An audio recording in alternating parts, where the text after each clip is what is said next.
혹시 특별히 좋아하는 숫자가 있으십니까? 어떤 분은 바로 7 나오시고요. 완전수 7. 요 3을 한국인들은 많이 좋아하더라고요. 3세판이다 이렇게 해서 1등만 좋아하는 이 세상에서 2를 좋아하시는 분들도 있을 것입니다. 성경에도 참 많은 숫자가 나오는데요.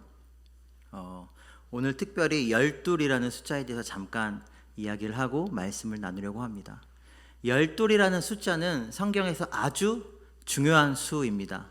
이 12은 본론부터 얘기하면 하나님 나라를 상징하는 숫자이기 때문입니다.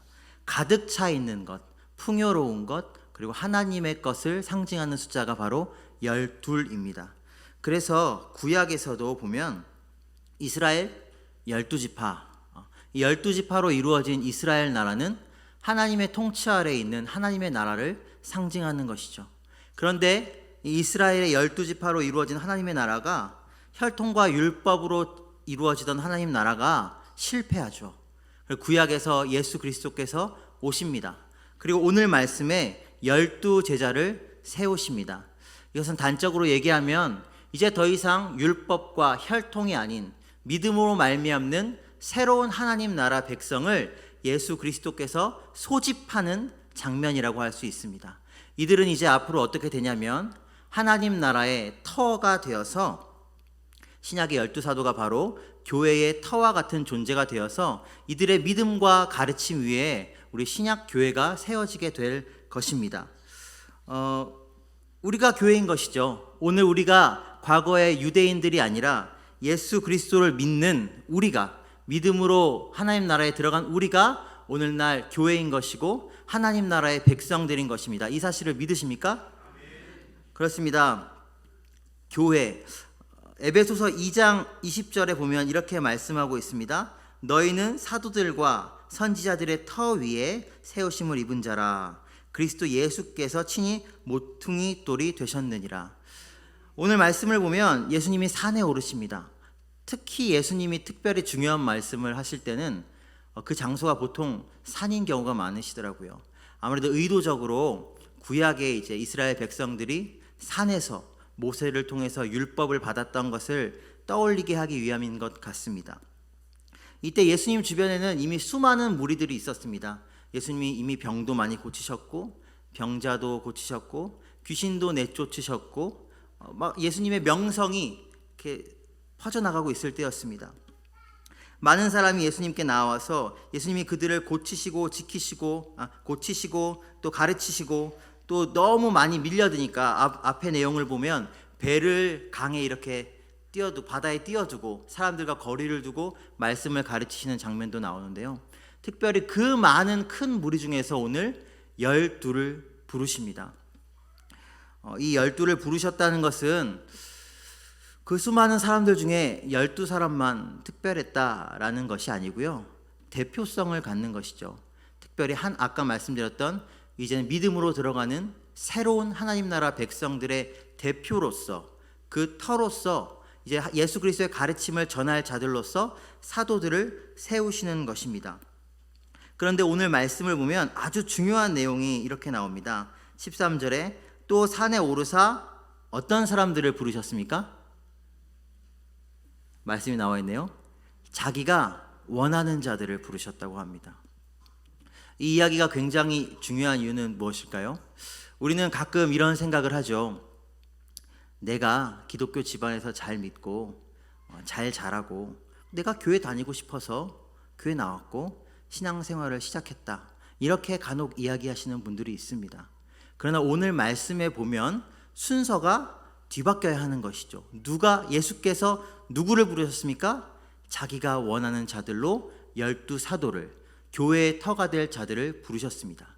그렇다면 조금 더 확장해서 그 12사도의 터 위에 세워있는 오늘날 우리, 믿음으로 하나님의 백성이 된 우리 교회는 어떤 사람들입니까? 주님이 원하셔서 부르셨기 때문에 모인 자들이 바로 우리라는 것입니다. 이 자리에는 그 누구도 우리가 원해서 예수님 먼저 믿은 사람이 없습니다. 예수님께서, 하나님께서 우리를 원하셨기 때문에 부르셨기 때문에 우리가 나아올 수 있었던 것입니다. 이것이 우리의 믿음의 근거이고 또 은혜의 이유임을 꼭 기억하시기 바랍니다. 만약에 우리가 선택한 믿음이었다면, 만약에 내가 시작한 믿음이었다면 내가 버릴 수 있습니다. 만약 내가 원해서 교회에 나왔고 내가 원해서 신앙생활을 시작했다면 내가 원할 때 그만둘 수 있습니다. 어려움이 오면 넘어졌을 때 여기까지만 하자라고 말할 수 있습니다. 그러나 나의 믿음의 시작이, 우리가 교회로 모인 이유가 예수 그리스도로부터 기인해 있다면, 나의 믿음의 시작이 내가 아니라 주님으로부터 왔다면 우리는 절대로 우리의 믿음을 포기할 수 없는 것입니다. 하나님께서 우리의 믿음이 포기하도록 내버려 두지도 않으실 것입니다. 이런 찬송가 있죠. 찬송가 90장에 보면 주 예수 내가 알기 전날 먼저 사랑했네. 그 크신 사랑 나타나 내 영혼 거듭났네. 내가 먼저 예수님을 사랑해서 예수님이 허락해줘서 거듭난 것이 아니고, 내가 주님을 알기보다 먼저, 내가 주님께 헌신하기보다 먼저 주님이 나를 먼저 아셨습니다. 사랑하셨습니다. 그리고 원하셨습니다. 에베소 1장 4절 5절 말씀입니다. 곧 창세 전에 그리스도 안에서 우리를 택하사 우리로 사랑 안에서 그 앞에 거룩하고 흠이 없게 하시려고 그 기쁘신 뜻대로 우리를 예정하사 예수 그리스도로 말미암아 자기의 아들들이 되게 하셨으니. 여기서도 동일하게 이야기하고 있습니다. 우리를 향한 그 하나님의 알미, 우리를 향한 하나님의 부르심이, 우리를 향한 하나님의 원하심이, 우리를 향한 하나님의 택하심이 언제부터 시작됐다고 하고 있습니까? 창세 전부터. 그렇기 때문에 사랑하는 성도 여러분, 여러분 자신의 존재에 대해서 자신감을 가지시기 바랍니다. 때로는 나조차 나를 포기하고 싶고 나의 믿음을 버리고 싶을 때, 우리 삶에 이해할 수 없는 고난이 찾아올 때 나 하나님 안 믿을래요 라고 말하고 싶은 그 순간에 이 믿음이 나의 것이 아니고 주님의 것이라는 것을 꼭 기억하시기 바랍니다. 요한일서 4장 10절입니다. 사랑은 여기 있으니 우리가 하나님을 사랑한 것이 아니요 하나님이 우리를 사랑하사 우리 죄를 속하기 위하여 화목 제물로 그 아들을 보내셨습니다. 우리를 먼저 아시고 사랑하시고 원하신 것, 그래서 불러주신 것, 이것이 우리가 주님에게 받은 정말 큰 은혜입니다. 은혜로 구원받았습니다. 너희는 그 은혜에 의하여 믿음으로 말미암아 구원을 받았으니 우리에게서 난 것이 아니고 하나님의 선물이다. 에베소서 2장 8절 말씀이죠. 어떤 열매도 가지 없이, 나무 없이, 뿌리 없이, 토양 없이 자라지 않습니다. 그런데 간혹 우리는 우리의 열매의 모습이 너무나 볼품없어서, 우리의 삶을 공격하는 거친 바람이 너무 세서 우리를 지탱하고 있는 가지를, 우리를 붙들고 있는 토양을 신뢰하지 못할 때가 있습니다. 그러므로 제가 드리고 싶은 말씀은, 우리가 하나님을 믿을 수 있었던 이유, 우리가 하나님을 예배하는 이유, 헌신하는 이유, 섬기는 이유, 그 근본이 나에게 있는 것이 아니라 하나님이 나를 먼저 사랑하시고 부르셨기 때문이라는 것을 꼭 기억해 주시고, 그렇다면 결코 나의 믿음이 흔들릴 수가 없다라는 것이죠. 예수님이 먼저 시작하셨다는 것, 예수님이 나를 부르셨다는 것, 예수님이 먼저 나를 사랑하셨다는 것, 이것이 우리의 흔들리지 않는 믿음의 근거가 됩니다. 실패와 좌절과 절망으로 우리 신앙생활이 끝나지 않을 것은 주님이 시작하신 일이기 때문입니다.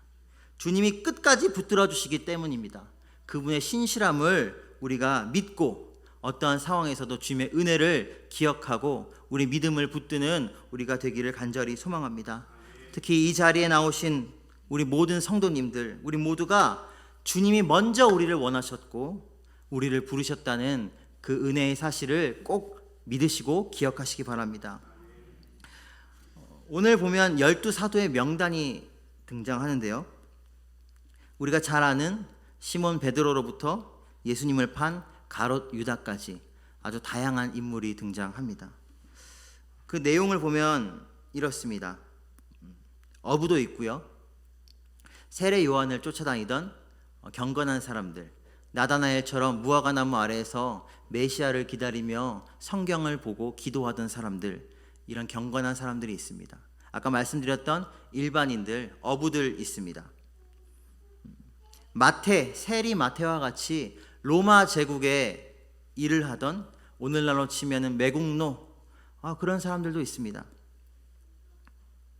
그리고 마태와 같은 사람들 밤마다 칼 들고 쫓아다니면서 찔러 죽이던, 우리의 표현으로 하면 무력 독립운동, 무력 투쟁을 하던 그런 열심당원, 가나나인 시몬 같은 사람도 있습니다. 심지어는 가롯 유다도 있습니다. 이것이 무슨 의미겠습니까? 하나님께서는 우리를 부르실 때 우리의 어떠함과 우리의 뛰어남과 우리의 무슨 신앙의 경륜과 우리의 환경과 우리가 가진 무엇 때문에 우리를 원하신 것이 아니라 그냥 원하셨다는 겁니다. 오늘 성경에 나온 이 12명의 사람들이 다시 한번 말씀드리지만 잘난 것 없는 사람들입니다. 각양각색의 사람들입니다. 이렇게 다양한 사람들을 다 주님의 교회로 초청하셨습니다. 그렇다면 나 같은 사람이라도 주님이 원하셨다는 것입니다. 그 사실을 꼭 기억해 주시기 바랍니다. 이 사람들에게 예수님이 별명도 주시죠. 시몬에게는 베드로, 반석이라는 별명도 주시고, 야고보의 형제 요한, 야고보에게는 우레의 아들 보아너게라는 이름도 주십니다. 이것이 의미하는 바가 무엇이겠습니까? 주님이 이 제자들의 한 명 한 명의 상황과 기질과 심성과 약함과 심지어 미래의 가능성조차도 모두 알고 부르셨다는 것이죠. 그렇다면 오늘 주님께서 나를 부르실 때에 내가 이렇게 약하고 부족하고 연약할 것을 모르고 부르셨을까요? 결코 그렇지 않습니다. 그럼에도 불구하고, 나같이 부족한 자임에도 불구하고 예수님께서는 나를 불러주실 때 나의 기질과 과거와 약함과 심성과 재능과 미래의 가능성을 다 아시고 그 놀라운 사랑으로 우리를 불러주셨다는 것입니다. 우리를 주님께서 아신다는 것입니다. 나 자신조차 나를 신뢰할 수 없는 그 순간에도 주님은 나를 붙잡고 계신다는 것입니다. 이것이 우리의 우리가 받은 은혜이고 감사의 제목입니다. 그런데 주님께서 이 12를 부르시면서 부르심의 목적을 이야기하십니다. 부르심에는 목적이 있습니다. 우리를 원하셔서 먼저 부르셨고, 이 제자들이 주님께 나아갔는데 그 부르심의 목적이 14절부터 이렇게 나와 있습니다. 첫 번째, 주님이 부르신 목적이 무엇입니까?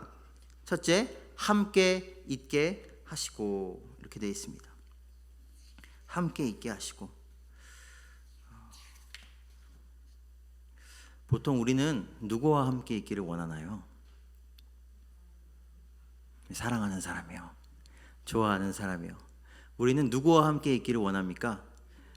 예수님과 함께 있기를 원하십니까? 아멘, 할렐루야. 예수님도 권사님과 함께 있기를 원하십니다.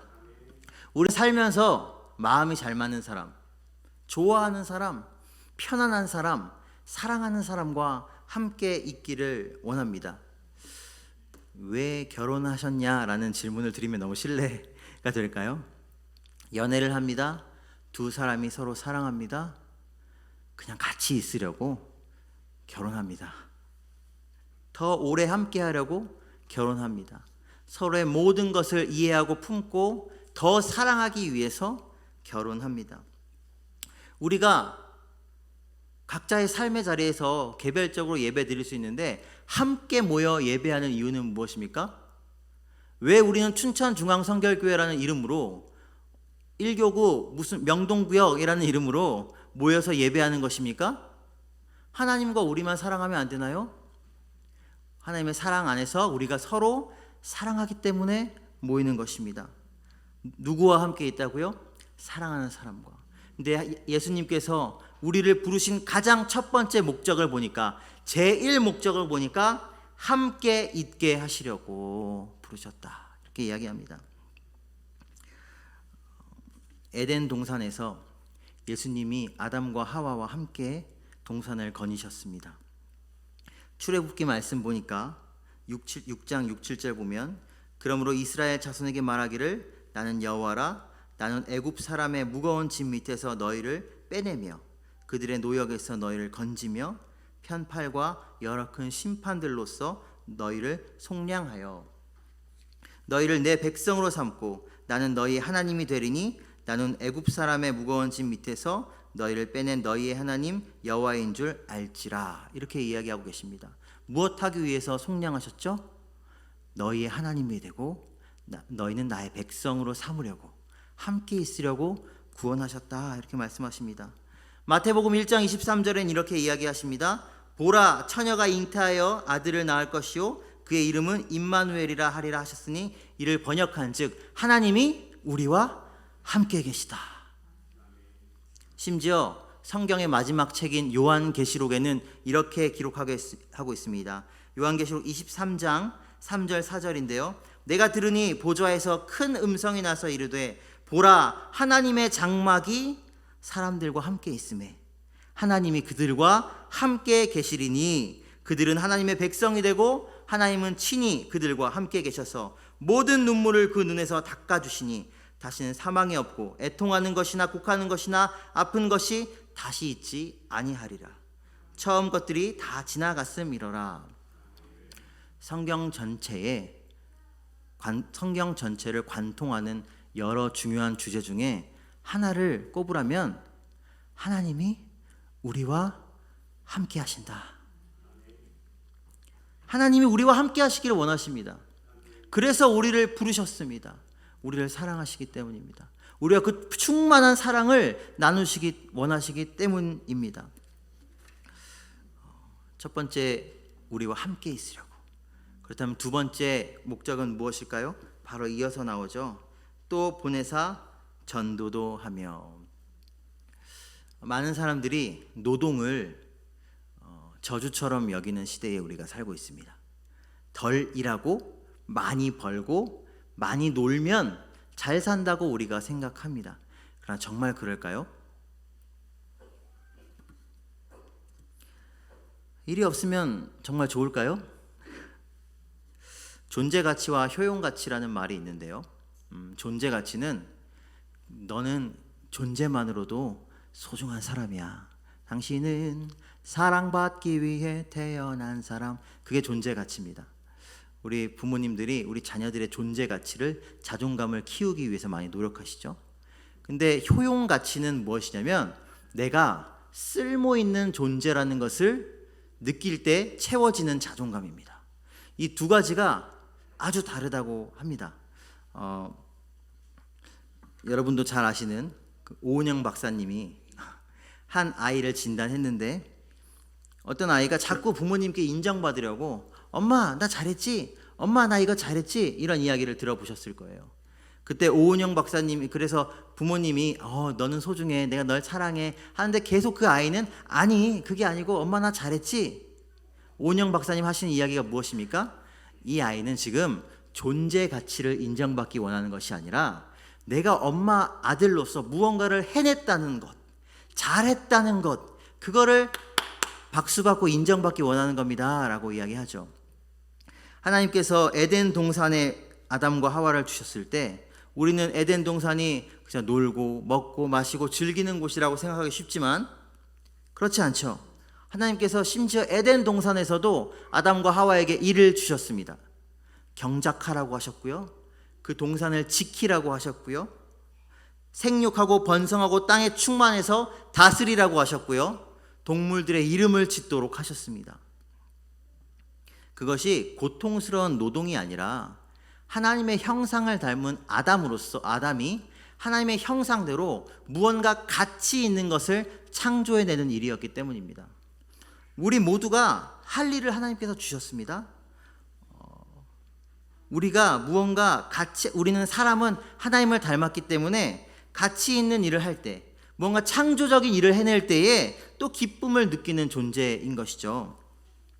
일을 막 쉴 때 아파요. 사람이 무기력해집니다. 제가 신방 다니면서 몇몇 어르신들 이야기를 들어보시니까 일을 쉬니까 아프시더라고요.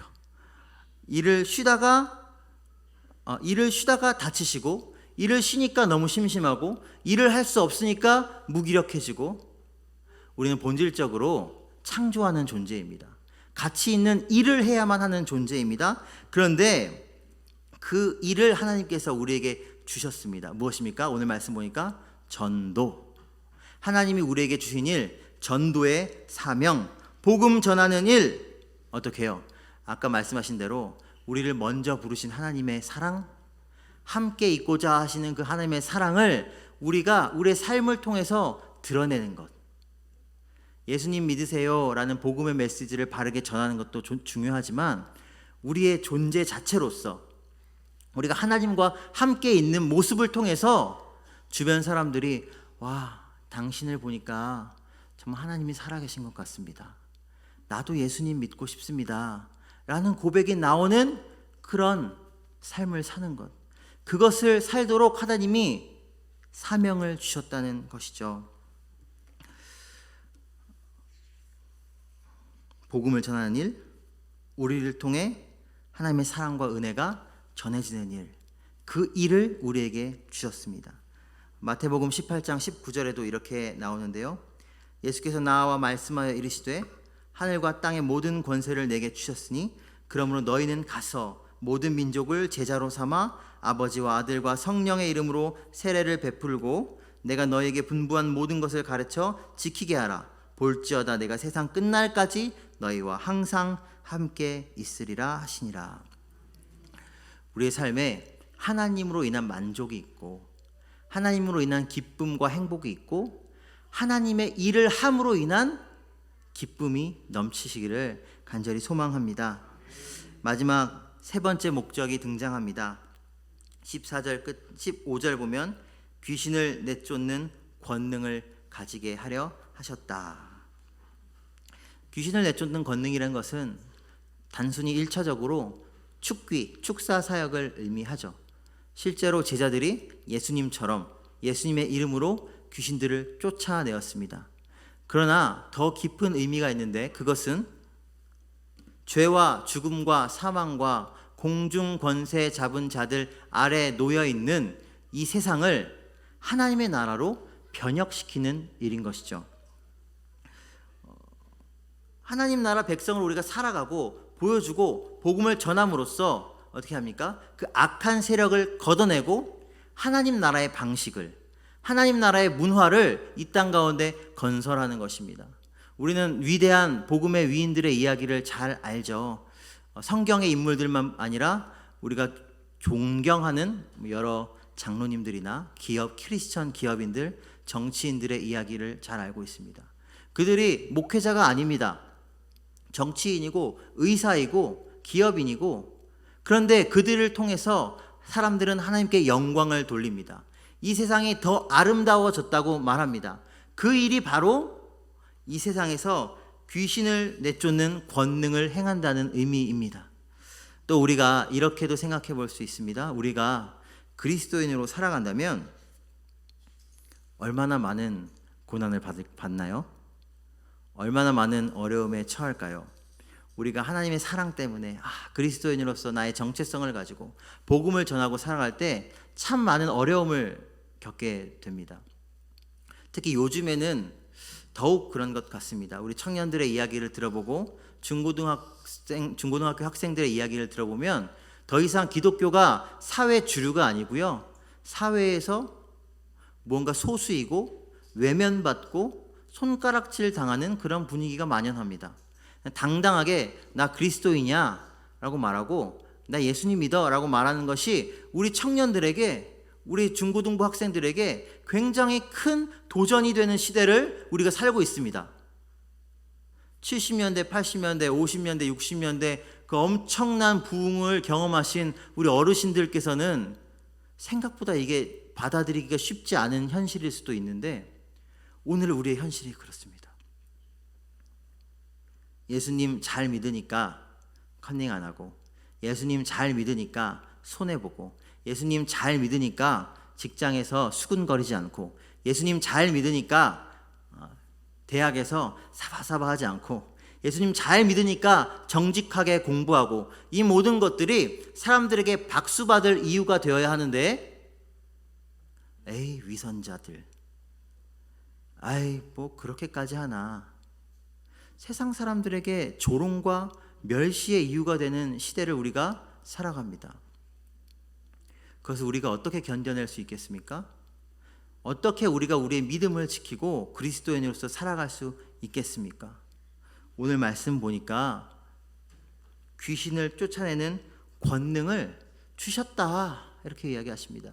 이러한 악한 세상 가운데서 우리가 그리스도인으로서 승리하며 살아갈 수 있도록 권능을 주셨다, 주시라고 부르셨다라고 말씀하십니다. 사랑하는 성도 여러분, 저보다 더 훨씬 연배도 많으시고 직장 생활도 많이 하셨고 또 그리스도인으로서 살아가기 때문에 그러한 체험도 많이 하신 걸 제가 들어서 알고 있습니다. 직장에서 술, 담배 안 하시고 촌지 안 받으시고 뒤로 뇌물 같은 거, 그런 악한 관행을 받지 않으시고 그리스도인이라는 이름을 가지고 신앙을 지키며 조금이라도 더 거룩하고 성실하게 살아내는 것이 얼마나 힘든 일입니까? 그러나 그리스도께서 그 일을 기뻐하시고 그 일을 위해 우리를 부르셨다는 사실을 믿으시기 바랍니다. 말씀을 정리하려고 합니다. 주님께서 우리를 먼저 원하셨습니다. 주님께서 우리를 먼저 사랑하셨습니다. 그리고 우리를 부르셨습니다. 우리가 주님 앞에 나오게 된 것도 우리의 자랑이 아니고 주님의 은혜임을, 주님의 놀라운 큰 은혜임을 믿으시고 감사하는 우리가 되기를 소망합니다. 그렇다면 질문해 봐야겠습니다. 우리는 과연 우리를 향한 그 부르심의 은혜에 합당한 목적대로 살아가고 있습니까? 나는 주님과 함께 있는 것을 기뻐합니까? 주님과 함께 있기 위하여 나의 생각과 마음과 노력과 열정과 에너지를 드리고 있습니까? 예배 생활에, 경건 생활에, 그 일상의 삶 가운데 우리는 주님과 동행하기 위하여 몸부림치는 자들입니까? 주의 사랑이 우리 안에 강렬할수록 우리도 이러한 삶을 능력 있게 살아낼 수 있을 줄 믿습니다.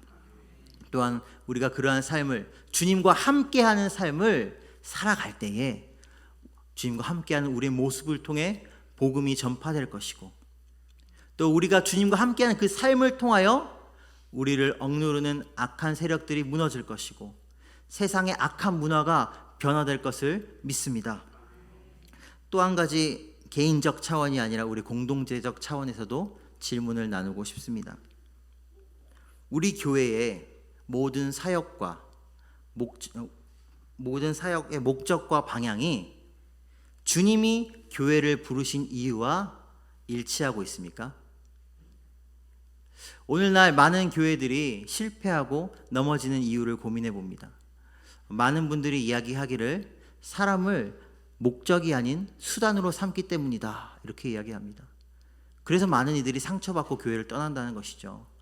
바라기는, 아니 확신하기는 우리 교회는 부름, 세움, 보냄에 하나님 나라 백성 공동체를 만들어가는 교회라는 주제를 가지고, 캐치 프레이즈를 가지고 신앙생활을 하고 있습니다. 우리 교육자들이, 모든 중진들이, 그리고 각 구역과 모든 교사들과 우리 모든 교회의 성도들이 정말 우리를 부르신 주님의 은혜 때문에 주님과 함께 있으려고, 우리가 서로 함께 있으려고, 또 한 영혼이 주님과 함께 있는 기쁨을 누리게 하려고 주님의 우리를 부르신 목적과 일치하게 그 영혼들을 바라보고 사랑하게 되기를 간절히 소망합니다. 그리고 그러한 방향으로 우리 교회가 가고 있음을 믿습니다. 계속 그 방향으로 나아갈 수 있도록 우리 모두가 함께 기도하고 힘쓰기를 소망합니다. 기도하겠습니다.